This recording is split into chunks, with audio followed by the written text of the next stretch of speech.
Merci Monsieur le Président. Chers collègues, le rapport de la Chambre régionale des comptes s'est intéressé, comme vous venez de le dire, à la gestion de la Rose des Vents. Rose des Vents, scène nationale que je connais bien avec ma collègue Françoise, puisque cette scène nationale se situe sur la commune de Villeneuve-d'Ascq. Et nous avons pu noter, évidemment, dans ce rapport, les observations particulièrement positives de la Chambre. Elle met en exergue, dans la synthèse du rapport, je cite, elle met en exergue le projet artistique pluridisciplinaire, prioritairement tourné vers le public, avec de nombreux partenariats, y compris au-delà de la frontière.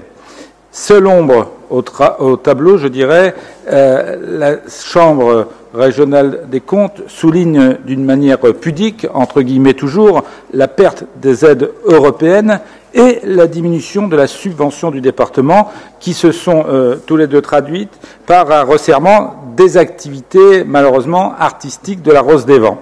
En effet, le montant de la subvention départementale en faveur de la Rose des Vents est passé de 168 702 € en 2014 à 134 962 € en 2015. Une baisse quand même conséquente qui, je le rappelle, malheureusement, n'avait fait l'objet d'aucune concertation avec la structure labellisée scène nationale.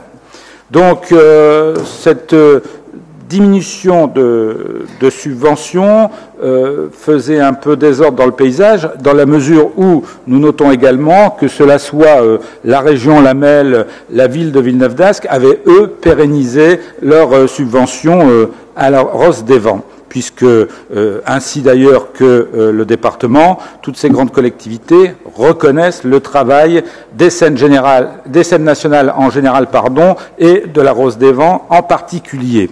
Alors, par rapport à ce non-désengagement des autres collectivités, est-ce que notre département nagerait-il à contre-courant ? Alors vous allez me dire, par rancunière, notre collectivité reconnaît la très grande qualité du travail de la Rose des Vents. Je cite, « La scène nationale, la Rose des Vents, met en place une saison culturelle pluridisciplinaire et développe de nombreux dispositifs de sensibilisation et d'action culturelle, parcours d'accompagnement et préparation des sorties au spectacle, ateliers et petites formes hors les murs, ateliers de pratique, etc. À ce titre, la structure est conventionnée avec des collèges et de nombreuses structures du secteur social. » C'est donc l'avis de l'administration départementale dans le dossier de subvention qui passera d'ailleurs cet après-midi en commission permanente.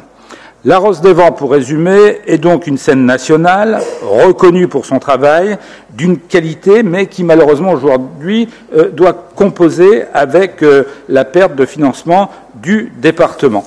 Et donc, je crois qu'aujourd'hui, Monsieur le Président, Madame la Vice-présidente, il nous appartient, je crois, de faire un geste en direction de cette structure culturelle dont, à un moment donné, vous avez exigé des économies sonnantes et trébuchantes, mais je crois qu'aujourd'hui, les finances du département étant meilleures, je pense que cela serait de bon augure que l'on puisse s'aligner sur les autres collectivités territoriales. Je vous remercie de votre attention.